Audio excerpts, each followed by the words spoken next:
Jiweka chini ya miguu yako, chini ya uweza wa msalaba wako, tukiomba Baba, damu ya Yesu Kristo ikafungue fahamu na fikra zetu, ukatupe kuelewa kile ambacho Roho wako amekiandaa kwa ajili ya kututengeneza kama viongozi kwa majukumu ambayo Bwana umetuitia katika kizazi chetu na majira haya tulionayo.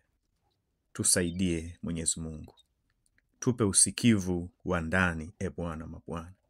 Na mambo haya kwa nguvu zetu hatuwezi, lakini kwa msaada wako tutaweza kuyaweka katika maisha yetu ya kila siku. Tusaidie Mungu, kwa sababu maisha ya kiuongozi yana matukio tofauti tofauti, yana nyakati na vipindi tofauti tofauti, yanakuja kwa upya kila itwapo leo, Bwana, kutokana na yale ambayo yanatutokea kila siku. Ni mapya, yanakuja katika sura mpya, na kwa sababu hiyo tunahitaji hekima yako na uweza wako, Bwana. Katika jina la Yesu Kristo naomba na kushukuru. Amen. Amina.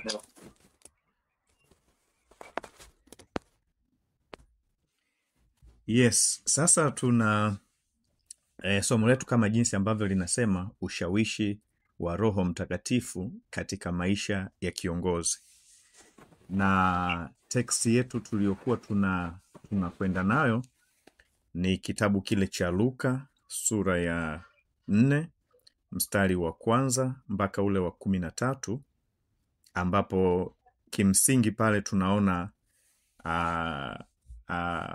majaribu yaliyokuwa yamemkuta Yesu Kristo kama kiongozi na mpambano ule mkali aliokuwa nao yeye na Ibilisi. Kwa hiyo wiki iliyopita tuliona kiongozi akiwa ameongozwa na shetani mpaka mahali pa juu.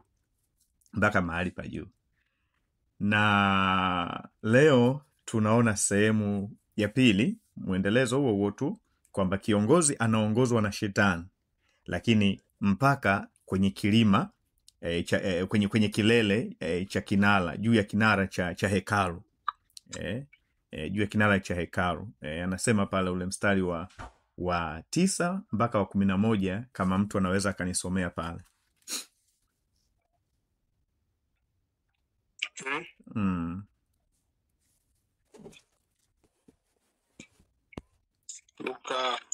Luka sura 4, yes.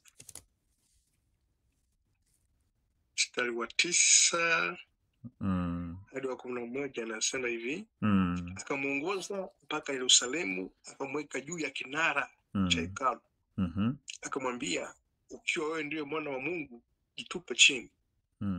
Kwa maana imeandikwa, atakuagizia malaika zake wakulinde, na ya kwamba mikononi mwao watakuchukua, usije ukajikwaa mguu wako katika jiwe. Imeisha. Sasa yes, kama tunavyoona anasema akamuongoza mpaka Yerusalem, akamweka juu ya kinara cha hekalu, akamwambia ukiwa ndiwe mwana wa Mungu, jitupe chini, kwa maana imeandikwa, atakuagizia malaika zake wakulinde. Ndugu zangu, shetani anaongea mpaka leo, na anapenda sana kuongea na viongozi kuliko mtu mwingine yoyote. Chukua lile neno, anasema shetani akamwambia.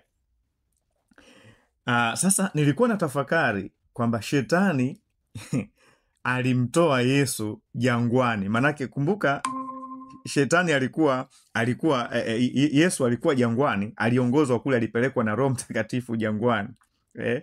Kwa hiyo nikawa najiuliza, shetani mpaka anampeleka Yesu kwenye kilele kinara, kwenye kinara cha hekalu kule kileleni, alikuwa amemtoa wapi?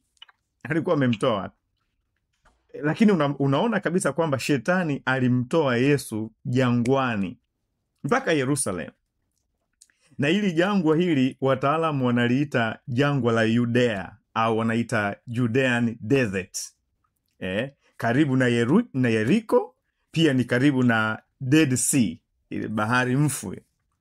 Na hizi wataalamu wanasema kutoka kwenye jangwa hili alikokuweko Yesu ni karibu kilomita 32 mpaka kilomita 40 hivi, ambapo ni kama 20 to 25 miles kaskazini mashariki mwa Jerusalem. Kwa hiyo shetani alimtoa Yesu akamtembeza mwendo wa kilomita karibu 40 kutoka jangwani mpaka Yerusalemu ilipo, akampeleka kwenye kinara cha hekalu. Sijui kama tunaweza kuona hapa kama shetani alimchukua Yesu umbali wa kilomita hizo zote, jamaa yuko serious kabisa. Kama aliweza kumchukua Yesu namna hiyo na kumuongoza na kumpeleka mahali anapotaka hivyo, basi sisi kuna uwezekano mkubwa sana wa shetani kufanya yale yale tu aliyoweza kufanya kwa Yesu Kristo. Kwa hiyo akamuongoza, lakini neno lingine linalonipa kutafakari sana, anasema akamuweka juu ya kinara. Sio Yesu aliyojiweka. Yesu hakujiweka pale, shetani ndiye aliyemuweka. Alipokwisha kumuweka, akamwambia jitupe chini, kwa sababu imeandikwa atakuagizia malaika zake na nini hivyo usijikwae hivyo. Kwa hiyo shetani anaweza akamchukua kiongozi akatembea naye kwa maili kadhaa kumpeleka kwenye eneo la kimkakati strategic area, eneo la kimkakati. Alafu akishakuweka pale, anakutamkia vitu, anakupa maelekezo, anakushawishi anakupa maneno ya kukufanya ufanye kitu. Sasa katika hiki kisa hiki cha kiongozi kuongozwa na shetani mpaka kwenye kilele, kwenye kinara cha hekalu, juu kabisa ya kinara cha hekalu, kuna mambo kadhaa ya kujifunza hapa. Jambo la kwanza tunaona kwa habari ya anguko. Kiongozi anakabiliwa na hatari nyingi za kuangushwa ili asifikie malengo. Anguko. Kiongozi anakabiliwa au tunakabiliwa na hatari nyingi, sio ndogo, nyingi za kutuangusha ili tusifikie malengo. Ndio maana wanangu, tukiyajua haya tunapaswa kuombeana. Yaani kiongozi yoyote unayomjua usichukulie poa. Awe ni sijui kiongozi wa vijana, awe sijui ni kiongozi wa baba, awe sijui ni mchungaji kiongozi, awe sijui, maadamu ni kiongozi, tunapaswa kuombeana sana. Na ukikuta kwamba kiongozi ameharibikiwa, usimseme vibaya. Wewe ona tu kama askari ameshambuliwa vitani, mwanajeshi mwenzetu ameshambuliwa vitani, kwa sababu hii ni vita. Tunakabiliwa na hatari nyingi za kutuangusha ili tusifikie malengo. Shetani anajua kwamba Yesu akianguka hatofikia malengo. Kwa hiyo hilo ni jambo la kulitafakari sana na kumuomba Mungu sana, kama vile Yesu alivyotufundisha kwamba utuepushe na yule muovu. Haya maombi yananiingia ndani sana, kwamba yani Yesu alijua, akasema salini hivi kwamba utuepushe na yule muovu, utuepushe na maovu, kwa sababu huyu jamaa ni hatari sana.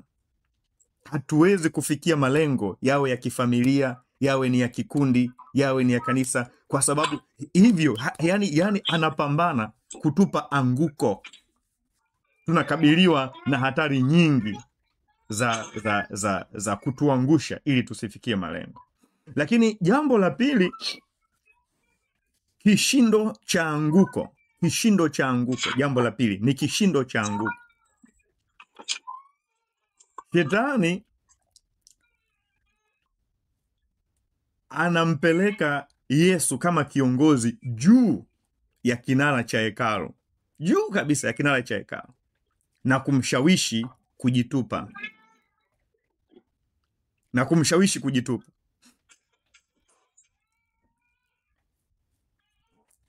Mtu ambaye maiki yake iko on anaweza akaizima kidogo tusisikie hizo kelele.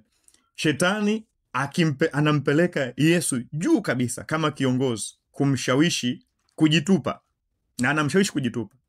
Anataka, kwa nini asingemshawishi Yesu ajitupe akiwa chini mpaka ampeleke kwenye kinara? Kwa sababu shetani alikuwa na target ukubwa, uzito na kishindo cha anguko, kwamba ili akianguka kutoka kule, huyu bwana asiinuke tena. Yani iwe ni pigo moja na nimemmaliza kabisa. Ndio maana anampeleka kwenye kinara juu. Anataka kishindo cha anguko kiwe kikubwa, kiwe chenye kutikisa. Asipompeleka kileleni, anguko halitakuwa na impact yoyote. Kwa hiyo shetani huwa anatutengenezea mazingira ambayo akiset kiongozi akifall, basi anataka kuhakikisha kwamba hainuki tena. Lakini Mungu yuko very strategic. Mungu ni mzuri sana. Kama kuna mtu anaweza kunisomea pale kwenye Mika sura ya 7 na mstari wa 8. Mika sura ya 7 na mstari wa 8. Mika 7:8.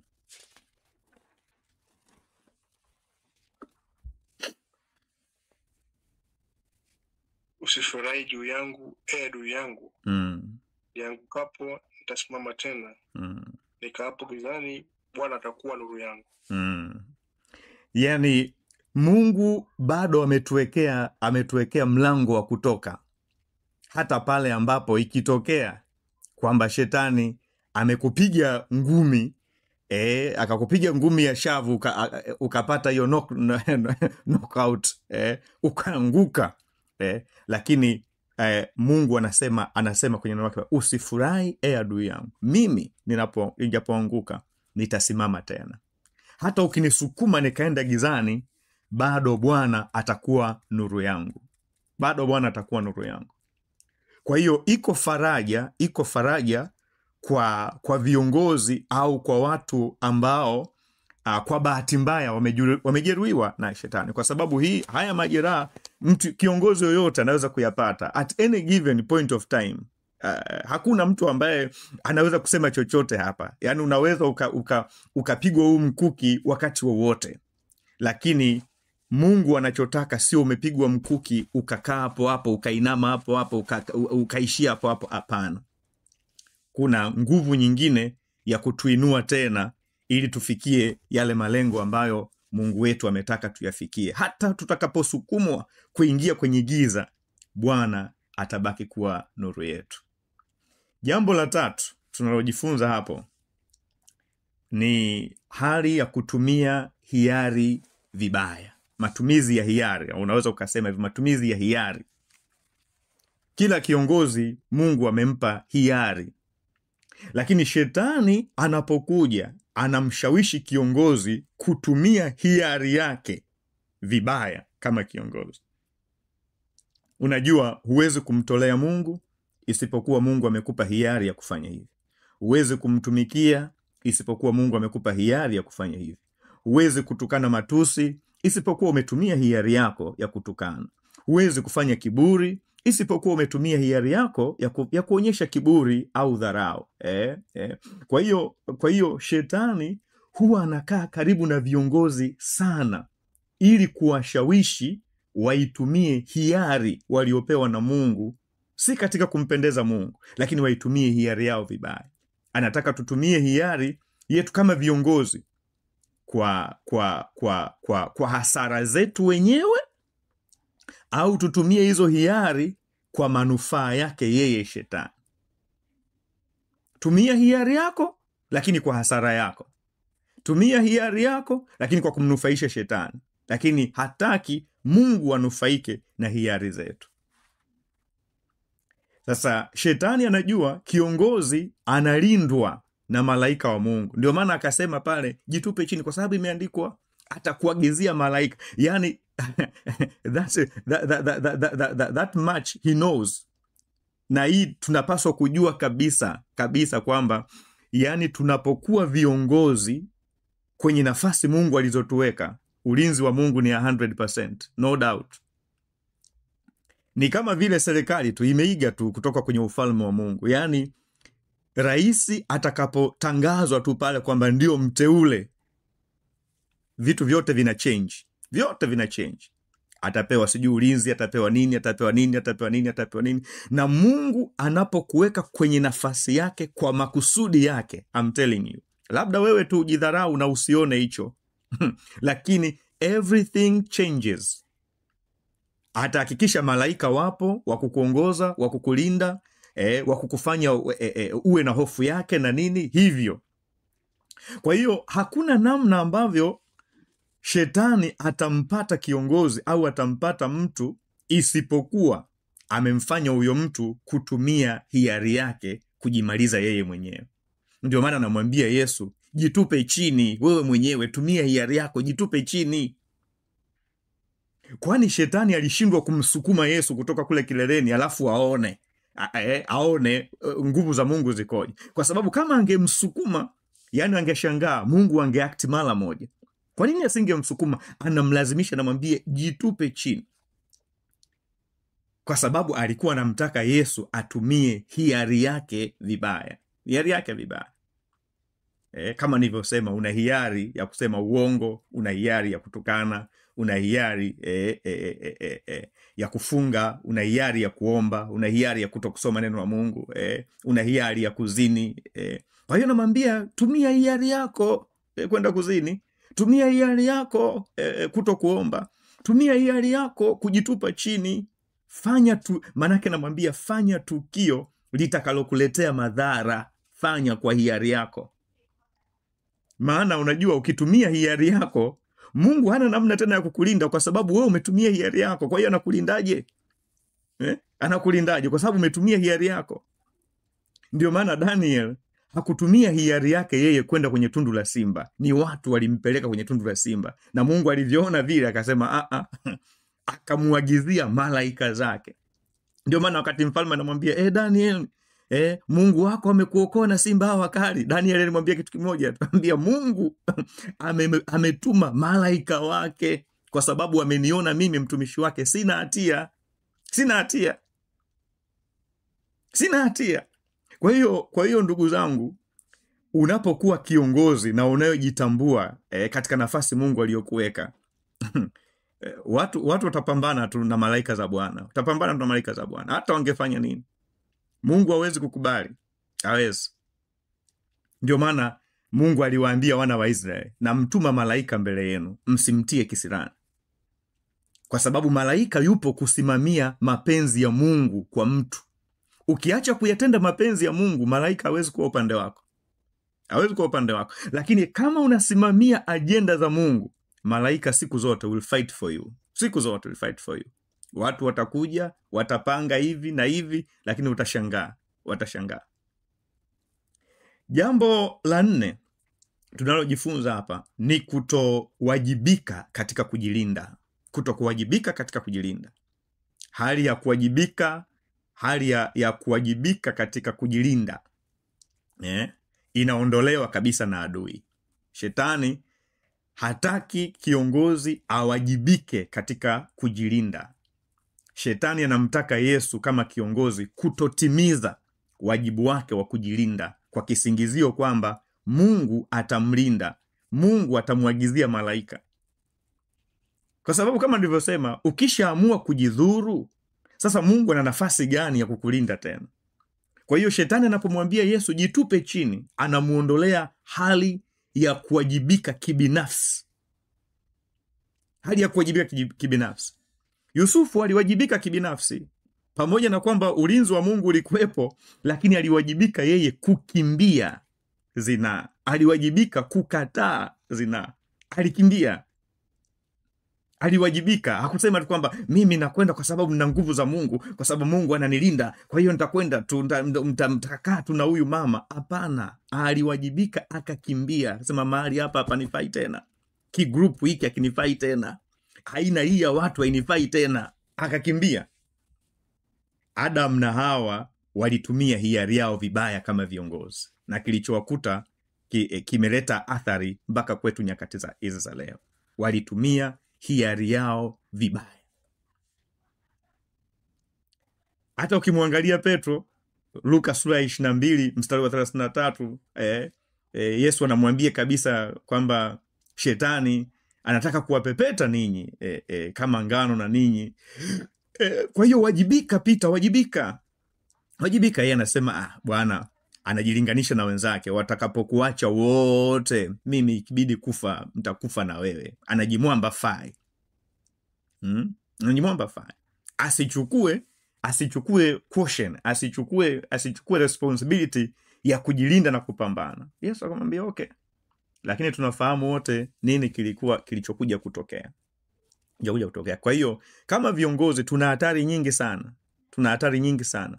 Kwa hiyo sisi wenyewe lazima tuwe responsible.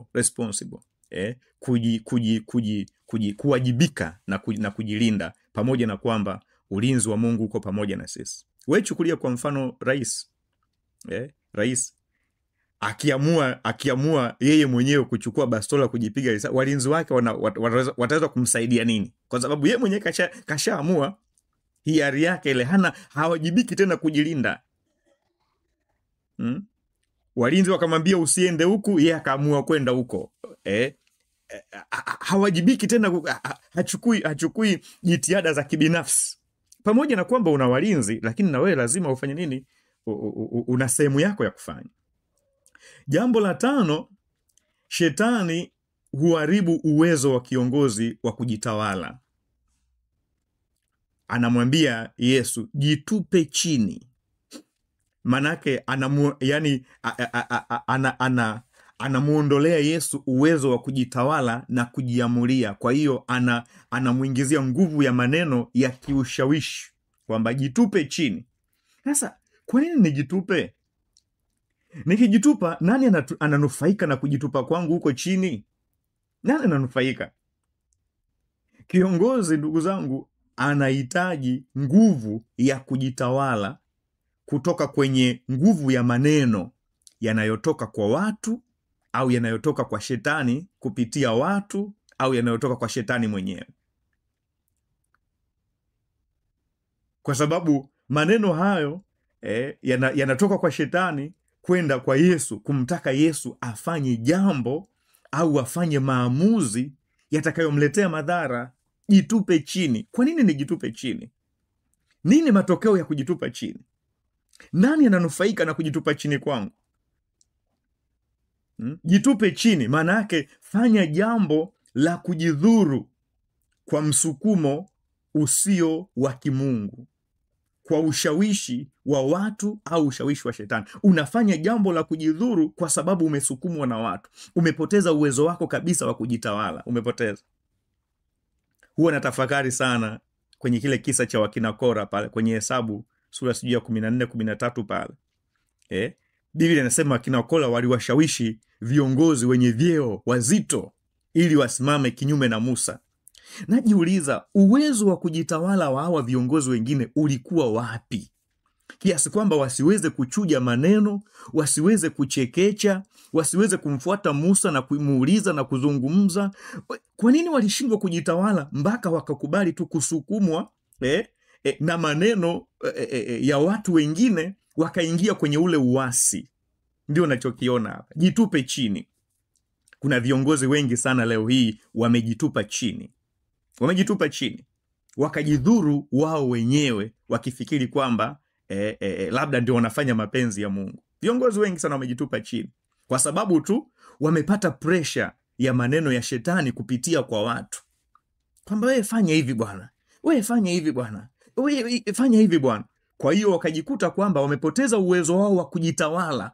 Wamepoteza uwezo wa kusema no. Wakajikuta wanatekeleza mambo ya kijinga walioambiwa na watu wengine au walioambiwa na shetani. Ndio maana unakuta hata wakati mwingine makanisa yanavurugika, taasisi zinavurugika, kwa sababu shetani anaondoa uwezo wa kujitawala kwa viongozi. Kwa hiyo wakiletewa tu mambo, hawana uwezo wa kuchuja, wanafanya tu bila kujua kwamba ule ni mtego wa shetani wa kuwaangamiza wao. Wanajitupa chini. Na ukiangalia kilichotokea kwenye Kora na kundi lake lile lote lile, walijitupa chini kisawasawa na waliangamia wote. Musa akabaki vizuri kabisa, kwa sababu Musa yeye kazi yake ilikuwa ni kuomba rehema tu. Hata Mungu alipotaka kuwaangamiza alimwambia, Bwana hapana, usifanye hivyo, usiwaangamize hawa, waache. Bwana Yesu asifiwe sana. Lakini jambo la 6 tunalojifunza hapa, shetani huwa anampa kiongozi hali ya kujitengenezea umaarufu kupitia miujiza.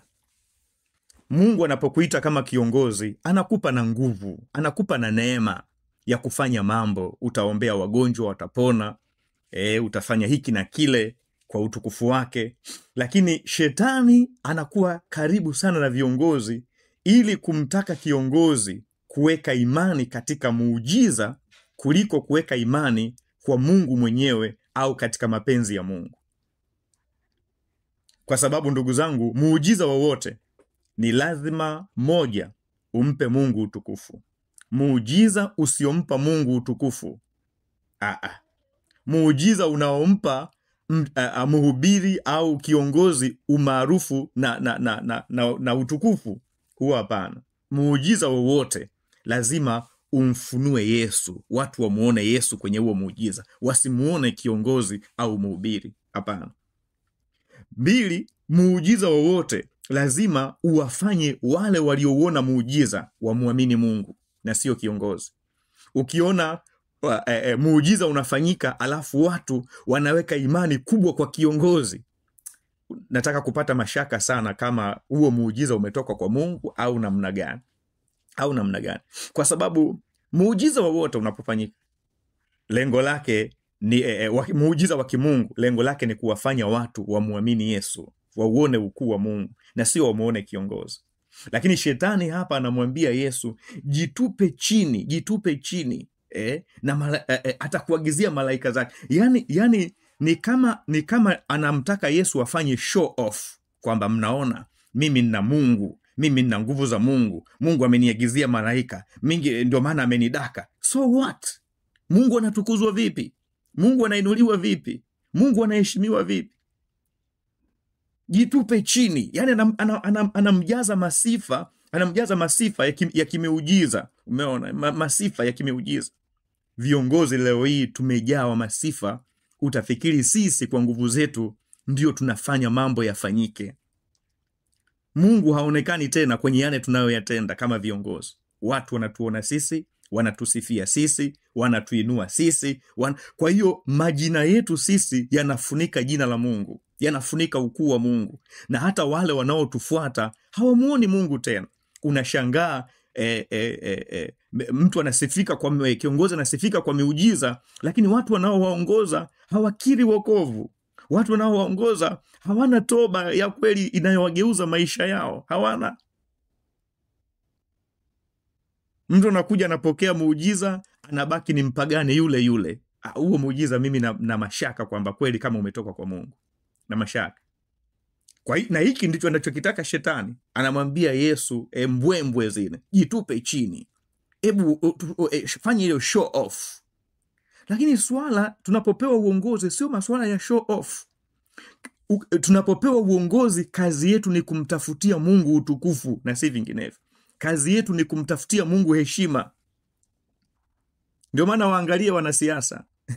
Wanasiasa kazi yao ni kumtafutia heshima rais wao, kumtafutia umaarufu rais wao. Hawana business nyingine. Wamechukua wapi ya mambo? Wamechukua huku. Lakini jambo la 9, shetani humshawishi kiongozi kuitumia neema ya Mungu vibaya. Tunajua ulinzi wa Mungu ni neema tunayopewa bure tu. Hatuna lolote sisi. ulinzi wa Mungu dhidi ya dhambi na maovu ni neema tu ya Mungu, ni neema tu ya Mungu. Huwa nikikaaga mwenyewe huwa nalia, naambia Mungu, mimi siwezi kukimbia dhambi. Mimi siwezi kwa ushawishi wangu nikaikataa dhambi, isipokuwa umenipa nguvu ndani yangu ya kusema no. Sasa nikijua kwamba nimeshinda dhambi fulani, huwa namwambia Mungu, naishukuru neema yako kwamba nimepita hata hapa. Sijui kwamba nimepita pitaje, sijui kwamba nimeshinda shindaje, sielewi, sijui, lakini ninachojua neema yako ilikuwa pamoja na mimi. Nakushukuru. Sasa shetani anamshawishi Yesu ili aitumie neema ya Mungu vibaya. Kwamba jitupe chini, si Mungu yupo tu, si Mungu atakusaidia tu, nenda kule, fanya hivi na hivi na hivi. Hapana. Neema ya Mungu ni kitu cha thamani sana, na tunatakiwa tukichukue kwa heshima na hofu kubwa, si kitu cha kukidharau hata kidogo. Lakini Yesu chini ya ushawishi wa Roho Mtakatifu anamkabili shetani na kumwambia, do not put the Lord your God to the test. Usimjaribu Bwana Mungu wako. Haya maneno haya ya kumkatalia shetani, akiwa tayari ameshawekwa kwenye eneo la kimkakati, shetani anasubiri tu kitu kifanyike. Lakini Roho Mtakatifu akiwa ndani ya Yesu Kristo anatengeneza ushawishi na kumtengenezea mazingira ya Yesu, hata kama yuko kwenye eneo la kimkakati, lakini aweze kutoka akiwa salama. Haijalishi shetani amekuingiza kwenye eneo la mkakati kiasi gani, kama kuna influence, kama kuna ushawishi wa Roho Mtakatifu, utashangaa unavyotoka salama. Yesu anamwambia hapana, imeandikwa, usimjaribu Bwana Mungu wako. Kwa sababu hatumtilii Mungu mashaka katika uwezo wake. Hapana. Hatumtilii Mungu mashaka katika uwezo wake wa kutulinda kupitia malaika zake. Hapana. Hatumtilii mashaka. Tunajua kwamba Mungu anatulinda. Na ukitaka kuprove hiyo shetani, we nisukume nianguke, alafu utaona Mungu anachofanya. Kwa sababu sisi tunamuamini Mungu katika uwezo wake wa kutulinda. Kwa hiyo hatuko kumjaribu au kuwaonyesha wengine mbwembwe za namna hiyo. Hapana. Sasa mstari ule wa 13 Biblia inasema Mathayo sura ya 4 mstari wa 13 anasema, when the devil had finished all these, maana yake all these, shetani alipomaliza haya. Hebu mtu anisomee pale kwa Kiswahili mstari wa 13.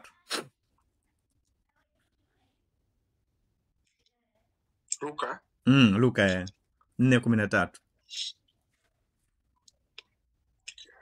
4:13.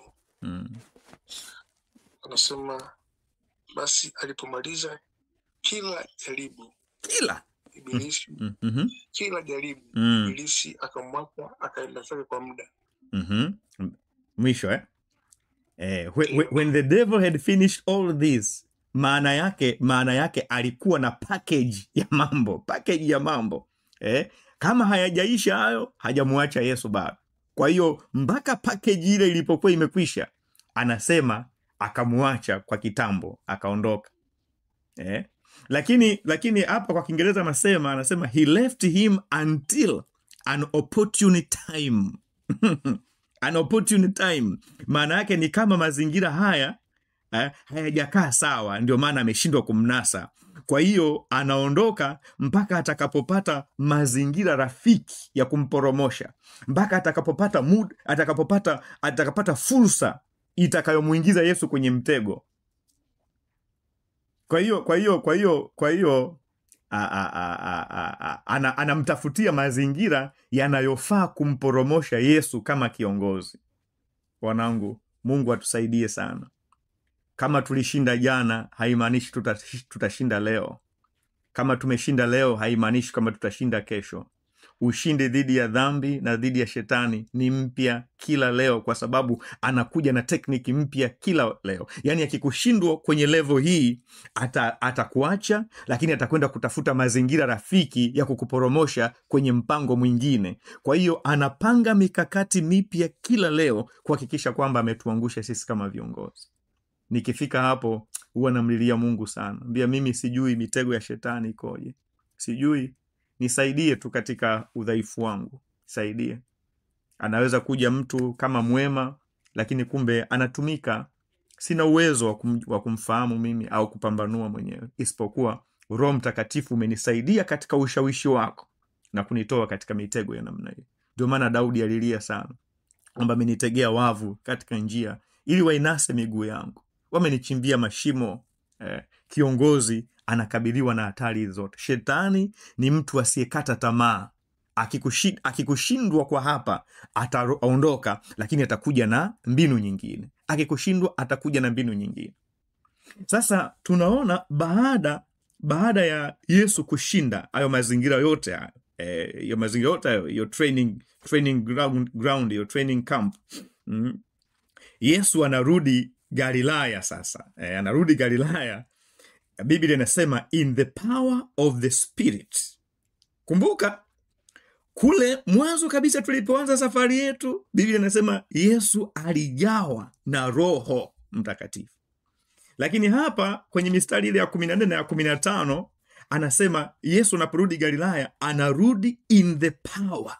Hapa ndio nguvu, in the power of the Spirit, katika nguvu ya Roho Mtakatifu. Sio in the Spirit. Anarudi not in the Spirit, but anarudi in the power of the Spirit, katika nguvu za Roho Mtakatifu. Kwa kuwa nguvu sasa imeonekana katika kumdhibiti Ibilisi.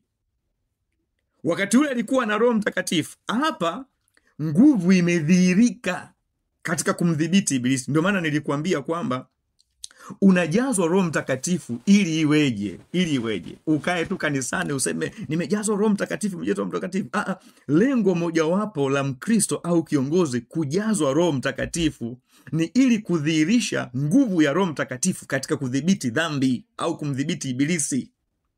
Lakini haiwezekani uniambie umejazwa Roho Mtakatifu afu kila siku ni mweleka, hamna kitu unachoshinda. Hapana. Mimi nashawishika kidogo sana katika hilo. Lakini unamuona kabisa hapa Yesu amejawa na Roho Mtakatifu, akapitishwa sasa kwenye hizo changamoto. Alafu nguvu ya Roho Mtakatifu kudhibiti dhambi na hizo changamoto ndio inadhihirika sasa, inadhihirika. Ndio maana ukijazwa Roho Mtakatifu uwe na uhakika lazima utapelekwa jangwani ili kwenda kuithibitisha ile nguvu iliyo ndani yako katika utendaji kazi. Nguvu haiwezi kuwa nguvu isipokuwa imepewa kitu cha kushindana nacho. Nguvu haiwezi kuwa nguvu isipokuwa imekwenda kupewa kitu cha kushindana nacho, alafu ikathibitisha kwamba yenyewe ina nguvu. Yenyewe ni nguvu. Lakini umejazwa na Roho Mtakatifu alafu hatukuoni ukipambana na chuki ukaishinda chuki. Hatukuoni ukipambana na hasira ukaishinda hasira. Hatukuoni ukipambana na wivu ukashinda wivu. Alafu kasa mimi nimejazwa Roho Mtakatifu. Oh my friend. Hiyo haijakaa sawa. Kwa hiyo unaona ni kama kulikuwa vile kuna kitu kilichokuwa kimeziba hii nguvu ya Roho Mtakatifu zisionekane. Lakini sasa hicho kitu kimeondolewa. Nguvu inaonekana sasa. Baada ya Roho Mtakatifu kuplay low profile, alikuwa haonekani. Hayo matukio yote yanatokea, unashangaa Yesu mpaka anapelekwa kileleni. Roho Mtakatifu yuko wapi? Lakini alikuwepo tu. Ameplay low profile. Lakini hapa sasa tunamuona tena anajifunua katika nguvu. Mstari wa 14, 15 ukiendelea kule 16, ndipo unaona sasa habari kumhusu Yesu zinasambaa. Habari kumhusu Yesu zinasambaa. Soma tu hiyo mstari wa 15, 14, 15, 16. Habari za Yesu zinasambaa. Sasa unadhani kwamba kama Yesu angeshindwa yale majaribu, ni habari zipi ambazo zingesambaa kumhusu Yesu? Zipi? Lakini zilisambaa habari njema za ushindi. Mstari wa 15 unasema Yesu alifundisha katika sinagogi na kila mtu alimsifu. Kila mtu alimsifu. Nini kilisababisha ushindi ule? Kupitia influence, kupitia ushawishi wa Roho Mtakatifu. Mstari wa 16 anasema akaenda Nazareti alikolelewa. Alipofika kule, mstari wa 18, akaingia hekaluni, akachukua kitabu, akapewa chuo cha nabii Isaya, akasema, Roho wa Bwana yu juu yangu, kwa sababu amenipaka mafuta. He has anointed me. Anointed me to do what? Anasema to preach what? To preach the gospel. What is the gospel?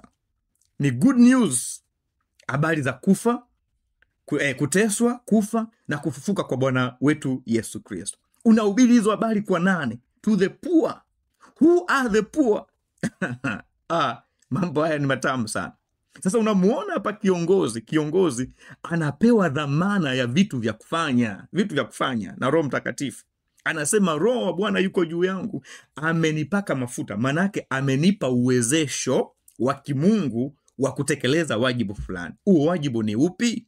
Ni wajibu wa kuihubiri Injili. Injili ni kitu gani? Tunatakiwa tujue viongozi sasa hivi. Injili sio kuzungumza mambo yetu. Injili sio kuzungumza mafanikio yetu. Injili sio kuambia watu stori zetu. Injili ni kuwaeleza watu habari za kuteseka, kufa, kufufuka kwa Bwana wetu Yesu Kristo, kupaa kwake huko. Ni kumnena Kristo. Hizi ndio habari njema. Tunazihubiri hizi habari kwa nani? Kwa maskini, kwa wanadamu wenye dhambi. Tukiacha kuzihubiri hizi, tukahubiri mambo yetu, hakuna impact yoyote. Lakini Yesu hapa anasema kabisa hapa, ametumwa kuwahubiri maskini habari njema, vipofu wapate kufunguliwa, hivyo na kutangaza mwaka wa Bwana uliokubaliwa. Na hii ndio mission yetu kama viongozi. The ultimate goal ya sisi kuwa na Roho Mtakatifu na vitu kama hivyo ni kutimiza hili jukumu ambalo Yesu anamaliza nalo hapa. Kwa hiyo unaona kabisa kwamba lengo la shetani ni kumchafua kiongozi ili anuke, ili asikike vibaya. Lakini Biblia inasema hapa kwamba ndipo unaona habari za Yesu zikasambaa, lakini baada ya kushinda zikasambaa. Kwa hiyo harufu iliyokuwa inakwenda ni harufu nzuri. Bwana Yesu asifiwe sana. Kwa hiyo wanangu, tumuombe Roho Mtakatifu. Ushawishi wake katika maisha yetu kama viongozi utatusaidia kuyapinga mambo yote ya kishetani na majaribu yote ya kishetani, na mwisho wa siku harufu njema ya Kristo itasikika kupitia maisha yetu.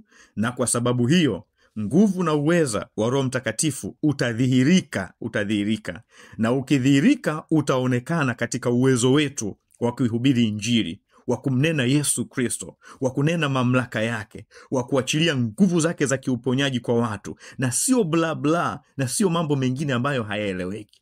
Huyu ndiyo kiongozi ambaye Mungu anamtarajia, akiwa amemweka kanisani, akiwa amemweka kwa vijana, akiwa amemweka kwa wamama, akiwa amemweka kwa wababa. Huyu ndiyo aina ya kiongozi ambaye Mungu amemkusudia. Kiongozi aliyejazwa Roho Mtakatifu, kiongozi anayedhihirisha uweza wa nguvu za Mungu dhidi ya dhambi na maovu, kiongozi anayeacha kujinena yeye, akamnena Kristo katika uweza wake, katika mamlaka yake, katika huruma yake, katika hali yake ya kusamehe dhambi na kuwahurumia wenye dhambi.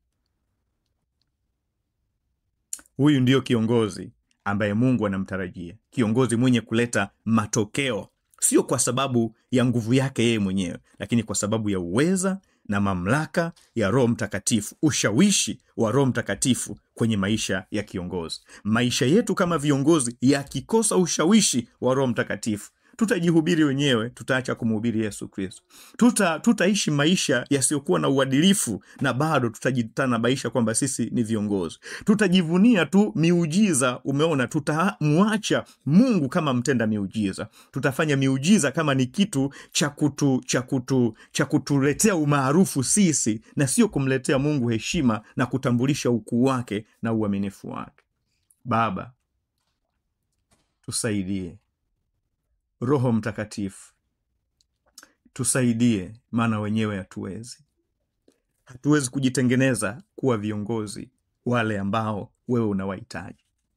Tuko kwenye nyakati ngumu sana ambapo shetani anajaribu kuua viongozi, anajaribu kuangamiza viongozi, anajaribu kutukatisha tamaa.